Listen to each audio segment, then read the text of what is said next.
हम कंचन झा मिथिला समस्त मैथिलीवासी के हार्दिक अभिनंदन करै छी और आइ अपने सबके एकटा स्वागत गीत गाबि के सुना रहल छी। आशा करै छी जे अपने सबके गीत नीक लागत तऽ लाइक करब, शेयर करब, जे केओ गोटे सब्सक्राइब नहीं केने छी से प्लीज सब्सक्राइब करब और संगे बेल आइकन के दबेनाइ नहीं बिसरब।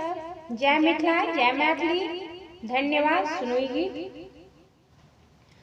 मंगल